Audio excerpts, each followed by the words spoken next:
মঙ্গলবার সকালে রাজধানীর একটি ৫ তারকা হোটেলে জামায়াত ইসলামী আয়োজিত পলিসি সামিট ২০২৬ অনুষ্ঠানে প্রধান অতিথি হিসেবে যোগ দেন বাংলাদেশ জামায়াত ইসলামীর আমির ডাক্তার শফিকুর রহমান। এ সময় জামায়াত ইসলামী সরকার গঠন করলে কিভাবে রাষ্ট্র পরিচালনা করবে তা তুলে ধরেন তিনি। জামায়াত ইসলামী এমন একটি রাষ্ট্র ব্যবস্থায় বিশ্বাস করে যেখানে আধুনিক বাজার অর্থনীতি কার্যকর থাকবে, প্রশাসনিক কাঠামো হবে স্বচ্ছ ও জবাবদিহিমূলক এবং ধর্ম, বর্ণ ও লিঙ্গ নির্বিশেষে সব নাগরিক সমান সুযোগ পাবে। ন্যায়, স্বচ্ছতা ও নৈতিকতার ভিত্তি ছাড়া টেকসই উন্নয়ন সম্ভব নয়। এদিকে নারীর ক্ষমতায়ন ও শিক্ষায় সমান অধিকার কিভাবে বাস্তবায়ন করবে জামায়াত ইসলামী সেটিও খোলাসা করেন তিনি।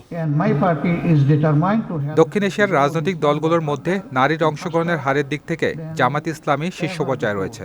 বর্তমানে দলের মোট সদস্যের প্রায় ৪৩% নারী, যা দেশের রাজনৈতিক সংস্কৃতিতে একটি উল্লেখযোগ্য দৃষ্টান্ত। নতুন বাংলাদেশের প্রাথমিক থেকে বিশ্ববিদ্যালয় পর্যন্ত শিক্ষায় নারীদের সমান অধিকার নিশ্চিত করা হবে এবং সামাজিক, অর্থনৈতিক ও রাজনৈতিক ক্ষেত্রে কোনো বৈষম্য মেনে নেওয়া হবে না। যারা সমান সুযোগ, ন্যায় ও মানবিক রাষ্ট্র ব্যবস্থায় বিশ্বাস করে, জামায়াত ইসলামী তাদের সঙ্গে কাঁধে কাঁধ মিলিয়ে কাজ করতে প্রস্তুত। গত ১৭ বছরে দেশের জনগণের স্বার্থ সংশ্লিষ্ট প্রতিটি প্রতিষ্ঠানকে পরিকল্পিতভাবে ধ্বংস করে ফ্যাসিবাদ কায়েম করা হয়েছিল বলেও অভিযোগ করেন ডাক্তার শফিকুর রহমান। শায়ন সাব্বির, বিজয় টিভি, ঢাকা।